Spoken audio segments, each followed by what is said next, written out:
चलिए आज का क्लास स्टार्ट करते हैं। और आज जो क्लास करने वाले हैं, पिछला जो क्लास किए थे हाइट एंड डिस्टेंस का, ये जो क्लास हुआ था उसी को आगे करने वाले हैं। इसमें से क्या है कि 5 क्वेश्चन आपको बनाने के लिए दिया गया था, अब उसी को कंप्लीट करते हैं। तो यहाँ कुछ कुछ है जो कि आपको बता दिए थे, इसका सबका बी बनाना था, है ना। तो ये चीज़ बताए गए थे। जो भी अगर नहीं देखे हैं तो इससे पहले का वीडियो देख लीजिए, तब ये समझ में आएगा। जो उसको बनाए हैं और बनाने के बाद अगर डाउट निकला है तो उसके लिए ये वीडियो है, ठीक है। चलिए, तो ये पहला क्वेश्चन भी बना दिए थे, किस तरह से आपको बनाना है, बिना फार्मूला का समझाए थे। तो इस तरह से इसका जो है ये होमवर्क मिला था आपको, नेक्स्ट क्वेश्चन 1 का बी। तो इसको बनाते हैं। चलिए, जिनका डाउट है यहाँ पर देख लीजिए। और चलिए इस क्वेश्चन को बनाते हैं। यह क्या है, एक समतल पर खड़े किसी एक ध्वज दंड के शीर्ष का उसी समतल पर 60 मीटर दूर स्थित किसी बिंदु से उन्नयन कोण 60 डिग्री है।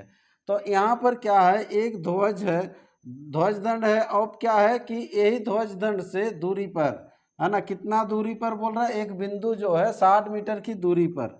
तो ये 60 मीटर की जो है दूरी पर क्या है, एक ये बिंदु है। तो उन्नयन कोण 60 डिग्री बनता है। देखिए 60 मीटर दूरी भी है और उन्नयन कोण भी 60 मीटर बनता है। तो आपको पूछा गया तो ध्वज दंड की ऊंचाई कितना है। सिंपल है, देखिए ध्वज दंड की ऊंचाई कितनी है। आप ऐसे भी मौखिक बना सकते हैं। देख लीजिए, ये तो 90 डिग्री होता है, ये 60 डिग्री हुआ, तो यानी कि ये 30। जब 60 को 30 की ओर आते हैं तो क्या करते हैं, जब 60 को 30 की ओर आते हैं तो √3 से गुना करते हैं। तो यहाँ पर सिंपल हो जाएगा 60√3। इस क्वेश्चन का जो आंसर हो जाएगा 60√3। जो बनाए बिल्कुल सही है, ठीक है। चलिए अगला नेक्स्ट वैसे ही चालू करते हैं। चलिए ये क्वेश्चन को स्टार्ट करते हैं। क्या है, एक समतल पर खड़े एक पोल के ऊपर का निशान बना हुआ है ना। तो एक जो पोल है ना, पोल में आपका निशान बना हुआ। तो सबसे पहले एक पोल ले लेंगे, इस पोल में निशान बना हुआ है। और क्या कहता है आपसे कि जो उसे नीचे से 1:3 के अनुपात में बांटता है, ठीक है। यदि पोल के निचले सिरे से समतल पर, है ना, 10√3 मीटर दूरी पर स्थित किसी एक बिंदु से उस निशान का उन्नयन कोण 30 डिग्री है, तो पोल की लंबाई क्या है। बहुत अच्छा क्वेश्चन है। यहाँ पर क्या है कि एक पोल है और एक पोल में वो निशान कहीं बना हुआ, और ये यहाँ जो निशान रहेगा, ठीक है। और इसके समतल से ये जो दूरी आपको दिया हुआ है, ये दूरी कितना है, 10√3 है। कितना है, 10√3, है ना। तो ये 10√3 है। और यहाँ से जो है इस निशान का उन्नयन कोण बनता है, कितना डिग्री का बनता है, 30 डिग्री का है। ये उन्नयन कोण बनता है 30 डिग्री का है, ठीक है। और इसका अनुपात में दिया हुआ, इस पोल का अनुपात जो है नीचे तरफ से 1:3, मतलब अगर ये 1 है तो ये 3 है। इस तरह से आपको दिया हुआ। फिर आपको निकालने के लिए बोला गया है, क्या बोला गया है, तो पोल की लंबाई बताएं। तो इस पोल की जो है लंबाई बताना है। देखिए बहुत सिंपल तरीका से बनेगा, कुछ नहीं है इसमें। यहाँ पर होता है आपका 90 डिग्री, तो ये जो है जैसे बताए थे, ये जो डिग्री होगा ये कितना डिग्री होगा, ये 60 डिग्री होगा। देख लीजिए 60 डिग्री, तो 30 से 60 की ओर जाते हैं तो क्या करते हैं, 30 डिग्री से जब 60 डिग्री की ओर जाते हैं तो क्या करते हैं, √3 से भाग दिया जाता है। ये याद है कि भूल गए, पता नहीं एक दिन में। तो √3 से भाग देंगे तो इसका जो लंबाई हो जाएगा, सिंपल देख लीजिए, यहाँ से यहाँ जब जाएंगे √3 से भाग देंगे तो ऑलरेडी आपका 10√3 है। जब √3 से भाग दीजिएगा तो √3 कैंसिल हो जाएगा, यानी कि इसका मान हो जाएगा 10 होगा। कितना होगा, 10। तो पोल का लंबाई अनुपात में देखिए 3 और 1 टोटल कितना है, 4 है। टोटल कितना है, 4 है। और यहाँ पर 1 के बराबर हम लोग का निकल चुका है। 1 के बराबर कितना, 10। तो 4 के बराबर कितना हो जाएगा, 40 हो जाएगा। तो इस क्वेश्चन का जो आंसर हो जाएगा 40 निकल के आएगा। जिनका बना है बहुत ही अच्छा है, ठीक है। जिनका नहीं बना है देख लीजिए एक बार, ठीक है। चलिए अगला क्वेश्चन बढ़ते हैं। जो अगला जो आप लोगों का डाउट था, ये 3 का ए बना चुके थे, अब 3 का बी ये बनाने के लिए दिए थे। किसी टावर के आधार से जाने वाले समतल किसी बिंदु से उसी टावर को देखा जाता है। इस बिंदु की टावर की आधार से दूरी इस टावर की ऊंचाई जितनी है, ठीक है। टावर के शीर्ष का उन्नयन कोण कितना होगा। सिंपल क्वेश्चन पढ़ के ही कर सकते थे, 45 डिग्री होगा, है ना। कैसे होगा देखो, किसी टावर के आधार से, तो कोई एक टावर ले लीजिए, इसका आधार नीचे जो है बेस जाने वाले समतल किसी बिंदु से है, देखिए किसी बिंदु से इस तरह से जाएंगे, उसी टावर को देखा जाता है। तो ये बिंदु से जब उस टावर को देखेंगे, इस टावर को देखेंगे इसे, है ना, देखा जाता है इस बिंदु की टावर के आधार से दूरी इस टावर की ऊंचाई जितनी है। तो यहाँ जो आपको बताया गया, क्या बताया गया है, ये टावर का जितना ऊंचाई है, ये टावर का जितना ऊंचाई है, ऊंचाई अगर x है तो ये जो दूरी भी है ये x है। हम लोग जानते हैं कि अगर ये एक 90 डिग्री अगर बन के रेडी है, समकोण है, तो ये भुजा जितना है ये भी उतना ही है, तो ये कोण हमेशा क्या होगा, बराबर होगा। यानी कि ये कोण निकल के आएगा कितना, 45 डिग्री होगा, क्योंकि टोटल 180 डिग्री होना है, तो ये अकेले 90 डिग्री है, तो ये दोनों मिलकर 90 होना चाहिए, तो आधा आधा होगा। क्यों होगा, क्योंकि भुजा बराबर है। तो इसका आंसर हो जाएगा 45 डिग्री। ठीक है, समझ में आ गया होगा। चलिए अगला क्वेश्चन क्या था देखते हैं। अगला था 4 का ए, क्या था देखिए, एक हवाई जहाज के ठीक दाएं और बाएं सड़क के दो लगातार 1 मील पत्थरों के अवनमन कोण, है ना, क्रमशः 45 डिग्री तथा 30 डिग्री हो तो हवाई जहाज की ऊंचाई बताएं। तो यहाँ पर क्या है, एक हवाई जहाज के ठीक दाएं भी है और एक बाएं भी है। ठीक है, सड़क पर दो लगातार 1 मील के पत्थर, मतलब दूरी दिया हुआ 2 पत्थर का दूरी है। अगर मान लीजिए यहाँ हवाई जहाज है, तो यहाँ से जो है एक पत्थर इधर है राइट में और एक लेफ्ट में। सबसे पहले ये राइट होगा, इधर लेफ्ट, तो दाएं और बाएं दिया हुआ है ना। तो दाएं का जो कोण बनता है, अवनमन कोण बनता है कितना डिग्री, 45 डिग्री, और बाएं वाला 30 डिग्री। तो अवनमन कोण कैसे बनता है देखिए, यहाँ से सबसे पहले एक समतल ले लेंगे, समतल ऊपर से जब नीचे देखते हैं तो ये अवनमन कोण बनता है। तो ये जो कोण बनता है ये 45 डिग्री का बनता है, और इधर जो बनेगा ये बनेगा 30 डिग्री का बनेगा, ये अवनमन कोण। ठीक है, तो बोल रहा है समतल से हवाई जहाज की ऊंचाई क्या है, तो हवाई जहाज की ऊंचाई बताइए। ठीक है, तो हवाई जहाज की हम लोग ये ऊंचाई निकालेंगे, ये ऊंचाई कितनी है। ठीक है, इसको एक समतल बना देते हैं।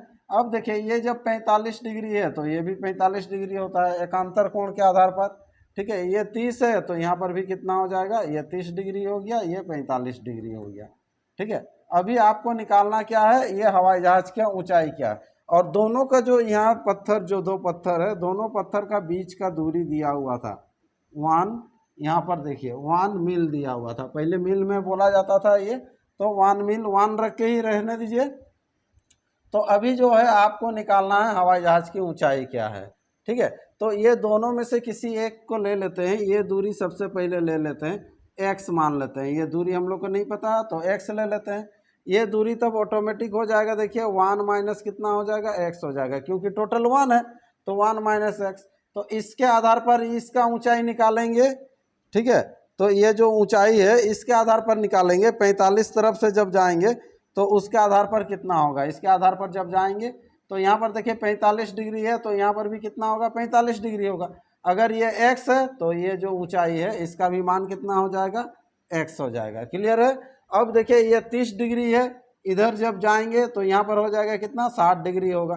तो इस आधार पर जब जाएंगे 30 से जब 60 जाते हैं तो क्या करते हैं, √3 से भाग देते हैं। क्या करते हैं, √3 से भाग देंगे। तो यहाँ पर ऑलरेडी 1 माइनस एक्स है, इसको √3 से भाग दे दीजिएगा। तो अब देखिए इधर से जब जा रहे हैं तो भी इसका ऊंचाई निकल रहा है, इधर से जब आ रहे हैं तो भी इसका ऊंचाई निकल रहा है, मतलब दोनों क्या हो जाएगा, बराबर हो जाएगा। अब यहाँ से क्या करेंगे कि इसका मान निकालेंगे। तो सबसे पहले हम लोग x का मान निकालेंगे, और x जितना होगा ये भी उतना ही होगा, क्योंकि ये 45 डिग्री दिया हुआ है। ठीक है, तो चलिए इसको सॉल्व करते हैं। तो सॉल्व जैसे ही करेंगे ये कितना हो जाएगा, √3x हो जाएगा इक्वल टू 1 माइनस एक्स हो जाएगा। ये जब x इधर आ जाएगा तो क्या हो जाएगा, प्लस हो जाएगा, है ना। यहाँ पर हो जाएगा √3x प्लस हो जाएगा x इक्वल टू 1। ठीक है, अब क्या होगा कि x कॉमन ले लेते हैं, x जब कॉमन ले लेंगे तो √3 प्लस 1 इक्वल टू 1 हो जाएगा। ठीक है, तो x इक्वल टू हो जाएगा 1 बाई √3 प्लस 1। इसको अगर पूरा जब सॉल्व करेंगे तो ये आंसर हो जाएगा, है ना। पूरा जैसे ही सॉल्व करेंगे तो आंसर हो जाएगा, या फिर ऑप्शन जब रहेगा तो ऑप्शन के आधार पर देख लेंगे कि ऑप्शन क्या दिया हुआ है। ठीक है, या फिर √3 का मान बैठा के हम लोग निकाल सकते हैं ऑप्शन के आधार पर होगा। ठीक है, चलिए तो ये चीज़ समझ में आ गया आपको कैसे निकालना था। ठीक है, चलिए अगला क्वेश्चन बढ़ते हैं। नेक्स्ट क्वेश्चन क्या है देखिए, ये तो टाइप 5 का है, पिछला क्लास में हो चुका था। टाइप 5 का बी देखिए, 200 मीटर ऊंची किसी पहाड़ी की चोटी से यदि एक टावर के शीर्ष और पाद बिंदु के अवनमन कोण क्रमशः 30 डिग्री और 60 डिग्री है। क्या है देखिए, 200 मीटर का एक ऊंचा है, ये 200 मीटर एक ऊंची किसी पहाड़ी की चोटी से एक टावर के शीर्ष और पाद के अवनमन कोण है। एक टावर हम लोग लेंगे, ये तो पहाड़ी हो गया, एक टावर ले लेते हैं, ये टावर मान के चलिए, ये दोनों तो समतल होगा। ठीक है, पहाड़ और टावर का ये समतल होगा, ये चीज़ होगा। ठीक है, अब क्या है कि इधर से जो अवनमन कोण बन रहा है, पहले कहाँ बन रहा है इसको देख लीजिए, शीर्ष है ना, शीर्ष में बन रहा फिर पाद में, तो ये जो शीर्ष में बन रहा तो यहाँ आपको समतल लेना होगा, तो ये जो है कितना डिग्री है, 30 डिग्री है। नेक्स्ट जो बन रहा है कहाँ बन रहा है, और एक नेक्स्ट जो बनता है यहाँ पर पाद में बन रहा है ना, तो ये जो कोण कितना है, ये 60 डिग्री है, ये जो कोण है 60 डिग्री है। तो इसका अल्टरनेट यहाँ पर आ जाएगा, यहाँ पर कितना डिग्री हो जाएगा, ये 60 डिग्री होगा। इसको जब ले लेंगे तो ये कितना डिग्री होगा, पहले से आपको ऑलरेडी दिया हुआ था, कितना डिग्री होगा, 30 डिग्री होगा। अब जो है आपको निकालना है, यहाँ पर बोला भी गया था कि ये जो पहाड़ का जो ऊंचाई दिया हुआ कितना है, 200 मीटर है, कितना है, 200 मीटर है। क्लियर, 200 मीटर है। चलिए आगे बढ़ते हैं। फिर बोला गया टावर की ऊंचाई तथा पहाड़ी से उसकी दूरी बताएं। दो चीज़ निकालना है, पहाड़ी से ये दूरी आपको निकालना है, ये एक आपको निकालना है, दूसरा क्या है, उसकी ऊंचाई बताएं। टावर, ये टावर है, टावर का ऊंचाई बताना है आपको, ये ऊंचाई क्या है ये भी निकालना है। तो देखते हैं एक एक करके। अब क्या करते हैं देख लीजिए, ध्यान दीजिए। अगर मान लीजिए ये दो पार्ट में आपको दिया हुआ है, ये दो पार्ट में ये 200 है, ठीक है, और यहाँ 200 है, तो इसमें से टावर का ऊंचाई ले लेते हैं। ये अगर जितना लेंगे इधर भी उतना ही होगा, तो यहाँ पर क्या कर लेंगे हम लोग, ले लेते हैं इसका मान x ले लेते हैं। कितना ले लेते हैं, x। तो यहाँ पर देखिए ऑटोमेटिक आ जाएगा, ये कितना हो जाएगा, 200 माइनस एक्स हो जाएगा। कितना होगा, 200 माइनस एक्स हो गया। क्लियर। अब चलिए आगे हम लोग बढ़ते हैं। क्या करते हैं, यहाँ पर इस डिग्री से जब बनाएंगे, इस त्रिभुज में जब बनाएंगे, देखिए यहाँ थोड़ा सा ध्यान दीजिए, ये एक ट्रायंगल आपका बन रहा है, ये बन रहा है एक ट्रायंगल। ठीक है, इसमें जब है ये 30 डिग्री है, यहाँ पर है कितना, 90 डिग्री है, तो ये जब बनेगा यहाँ पर कितना होगा, 60 डिग्री होगा। तो 60 डिग्री तरफ का मान दिया हुआ 200 माइनस एक्स, तो इसको जब 30 की ओर आएंगे तो क्या होगा, √3 से गुना होगा, तो ये भुजा आपका निकल जाएगा। तो ये जैसे ही भुजा निकलेगा तो ये जो भुजा कितना हो जाएगा, ये 200 माइनस एक्स गुना √3 है ना, ये चीज़ आ गया। ये एक मान आ चुका है, इसका मान आया, देखिए ये जो मान आया इसका आ गया। ठीक है, अब क्या है कि ये जो मान होगा ये भी वही होगा, दोनों का लंबाई सेम होना चाहिए, दोनों का जो लंबाई होगा क्या होगा, सेम होना चाहिए। अब इस कोण में हम लोग देखेंगे, अलग एक कोण लेते हैं, इस कोण के आधार पर देखेंगे तो इसमें देख लीजिए, ये एक त्रिभुज जो बन रहा, ये एक त्रिभुज बन रहा ना, तो इसमें अगर ये 60 है तो इधर कितना है, ये 30 डिग्री है। तो 30 डिग्री, जब 30 का 200 मान दिया हुआ, तो इधर जब आएगा ये भुजा, तो ये भुजा कितना हो जाएगा, 30 से जब 60 जाता है तो भाग होता है, यानी कि ये हो जाएगा 200 बाई √3 होगा। सेम भुजा दोनों, ये भुजा एक बार निकालें, ये भुजा निकालें, तो यहाँ से क्या कर लेंगे, अब दोनों को बराबर कर देते हैं। तो दोनों को जैसे ही बराबर करेंगे तो क्या होगा, देख लीजिए, ये 200 बाई √3 इक्वल टू हो जाएगा 200 माइनस एक्स गुना √3 है ना। तो यहाँ से √3 गुना हो जाएगा, जैसे ही √3 गुना हो जाता है वो 3 हो जाएगा, और 3 जब गुना होगा तो क्या होगा, देखिए इधर हो जाएगा 200 इक्वल टू, ये 3 मान लीजिए, 3 से होने से यहाँ पर हो जाएगा 600 माइनस हो जाएगा 3x, और 3x इक्वल टू कितना हो जाएगा, सिंपल है, दिख रहा है, देखिए 3x इक्वल टू जो हो जाएगा 400, कितना हो जाएगा, 400 होगा ना, 600 से ये 200 जाके घटेगा, 3x इक्वल टू 400, तो x बराबर जो हो जाएगा कितना होगा, x बराबर हो जाएगा 400/3, तो 400/3। तो यहाँ x का मान निकला, x क्या है, इसका ऊंचाई है, किसका ऊंचाई है, टावर का ऊंचाई। तो टावर का ऊंचाई 1 आपको आंसर मिल गया, 400/3 आ गया। पूर्णांक में भी अगर रखना चाहें तो इसको पूर्णांक में भी रख सकते हैं, ठीक है। ये एक निकालने बोला था।